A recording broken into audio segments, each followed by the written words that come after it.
Herkese selam. YouTube kanalıma hoş geldiniz. Bugün sizlere kabarmalara doyamayan, dışı pul pul dökülen, içerisi kat kat çok lezzetli bir katmer poğaça tarifi veriyorum. Hemen başlayalım. Öncelikle 2 su bardağı kadar ılık sütü uygun bir yoğurma kabının içerisine alalım. Bu arada kullandığım su bardağı ölçüsü klasik 200 mililitrelik su bardağıdır. Ardından üzerine bir silme yemek kaşığı kadar toz şeker ve bir dolu yemek kaşığı kadar da instant maya ilavesi yaparak şöyle bir karıştıralım ve 2-3 dakika kadar mayamızın aktive olmasını bekleyelim. Hemen peşinden üzerine yarım su bardağı sıvı yağ ve 2 adet yumurtadan bir tanesinin sarısı ayrılmış şekilde ekleyelim. Sarısını daha sonra üzerine sürmek için kullanacağız. Toplamda bir bütün yumurta ve bir yumurta beyazını içerisine ilave ettikten sonra pürüzsüz bir kıvam alıncaya kadar çırpıcıyla çırpmaya devam edelim. Son olarak ise azar azar un ilavesi yaparak hamurumuz karıştırılmayacak kıvama gelinceye kadar karıştıralım. Eğer hatırlarsanız başta içerisine tuz ilavesi yapmamıştım. Şimdi bu aşamada un ile birlikte bir dolu yemek kaşığı kadar da tuz ilavesi yaptım. Tuzu genellikle mayalı hamurlarda sonradan eklerim. Çünkü mayanın aktive olmasını birazcık geciktirebiliyor. Sizlerin de aklınızda bulunsun.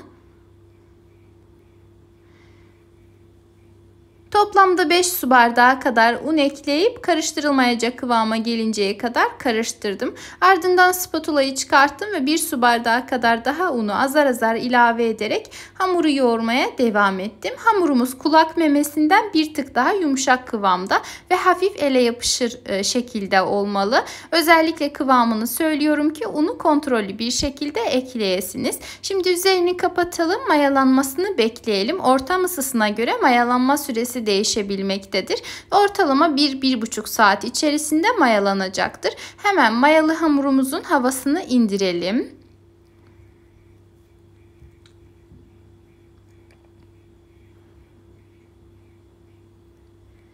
Hamuru tekrardan şöyle bir toparladıktan sonra tezgahımıza azıcık un serpiştirerek hamuru tezgaha alalım ve bir hamur kartı yardımıyla veya elimizle olabildiğince eşit büyüklüklerde parçalar haline getirelim. Toplamda 4 adet bez elde etmemiz lazım.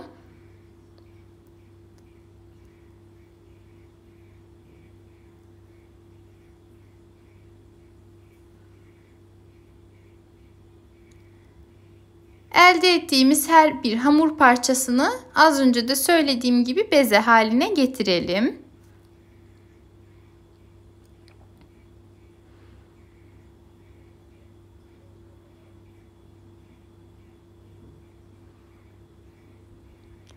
Bezelerimiz hazır olduktan sonra tepsimizin içerisine almadan içerisine birazcık un serpiştirelim ki daha sonrasında tepsiye yapışmış olmasın. Ve toplamda 4 adet bez elde ettik. Şimdi üzerini örtelim ve daha çabuk açabilmemiz adına bir 10 dakika kadar dinlendirelim. Yeterince dinlendirdikten sonra hamurlardan bir tanesini tezgaha alalım. Merdane ile veya oklava yardımıyla açmaya başlayalım. Eğer oklava kullanamıyorsanız sadece merdane yardımıyla da büyütebilirsiniz. Bu aşamalarda hamurumuz mayalı olduğu için çok fazla yapışma ihtimali olabilir. O yüzden istediğiniz kadar un kullanabilirsiniz.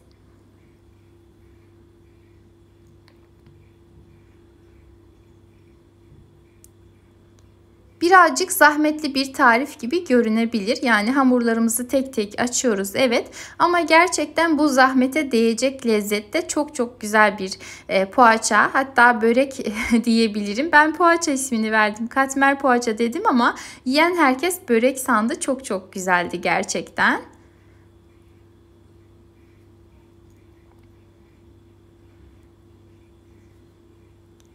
Ve hamurumuzu yeteri boyutta açtıktan sonra üzerini tereyağı ile güzelce yağlayalım. Yağı önceden eritmiştim ve soğutmuştum. Sıcak olmamasına dikkat edelim ki hamurumuzu yakmasın. Üzerine bolca tereyağı gezdirdikten sonra fırça yardımıyla her tarafına güzelce sürelim. Bu arada özellikle çok sorulduğu için söylemek istiyorum. Sadece tereyağı değil, farklı katı yağlardan da kullanabilirsiniz. Diğer hamurlarımı da tek tek açarak üzerine bu şekilde yerleştiriyorum. Her bir açma aşamasını göstererek sizleri sıkmak istemedim. Dediğim gibi önceden açtım ve bu şekilde kayda alarak sizlere göstermek istedim. Hamurlarınızın tamamını eşit boyutlarda açamayabilirsiniz. Diğer hamuru ona göre elinizle eşitlemek çok daha kolay olacaktır. Zaten hamurumuz mayalı olduğu için kolaylıkla şekil alıyor gördüğünüz gibi. İkinci hamurumuzu da üzerine yerleştirdik. Tekrardan üzerini bolca tereyağı ile yağlayıp fırçayla her tarafına sürdükten sonra üçüncü hamurumuzu da aynı şekilde yerleştirelim.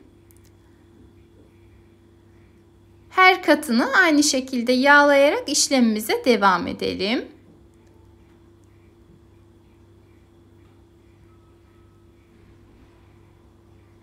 Hamuru donduracağımız için mümkünse sıvı yağ kullanmayalım. Sadece katı yağ kullanalım.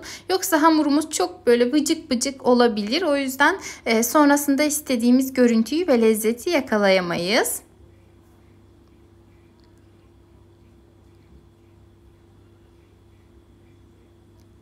Dördüncü hamurumuzu da yerleştirdikten sonra üzerini tekrardan yağlayalım. Her tarafını yine fırçayla güzelce yağladıktan sonra hamurumuzu elimizle dörtgen şekle sokalım. Yani kenarlarından yavaşça çekiştirerek dörtgen bir şekil verelim.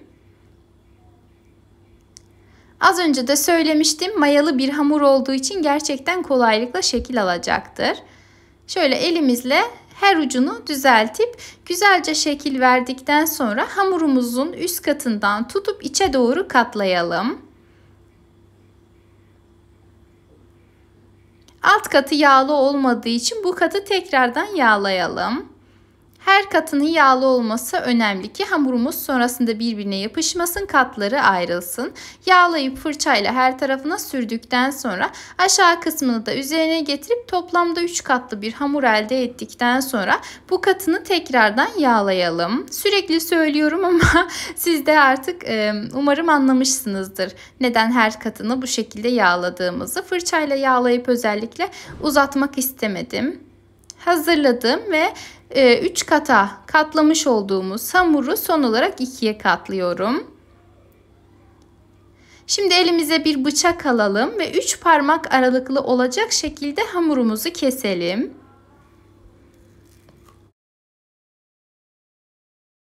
Çok büyük kesmemeye dikkat edelim.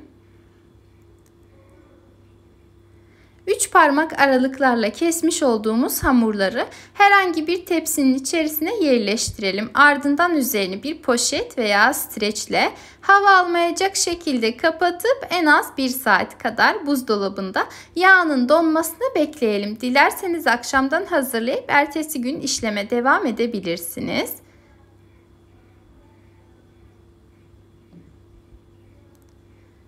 Şimdi donmuş olan hamurlardan bir tanesini alalım. Gördüğünüz gibi şu anda bile kat kat görünüyor.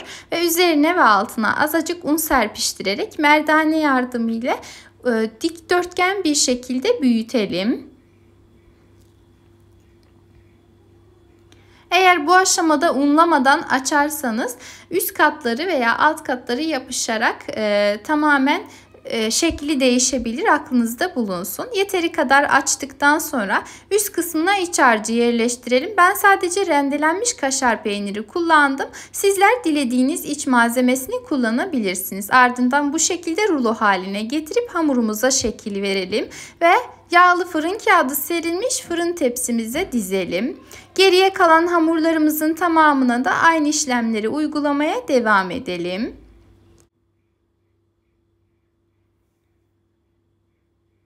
Bu arada eğer videomu buraya kadar izlediyseniz beni nerelerden izlediğinizi, takip ettiğinizi yorum kısmına yazarsanız çok sevinirim. Ve tarifimizle ilgili herhangi bir sorunuz, görüşünüz, öneriniz olursa onları da yorum kısmına yazabilirsiniz. Her zaman olduğu gibi kontrol edip cevaplamaya çalışacağım. Şimdiden değerli yorum ve beğenileriniz için hepinize çok çok teşekkür ediyorum. Her zaman söylediğim gibi destekleriniz benim için gerçekten çok çok önemli.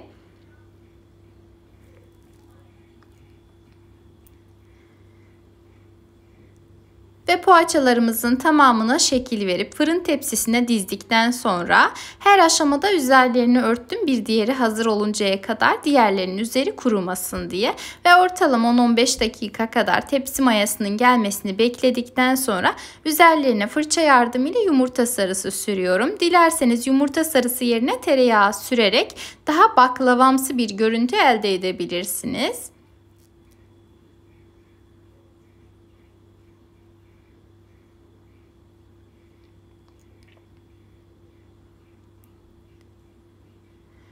Ve bıçakla da üzerlerine bu şekilde çizikler attım. Atmayabilirsiniz ama daha güzel görüntü için yapmanızı tavsiye ediyorum.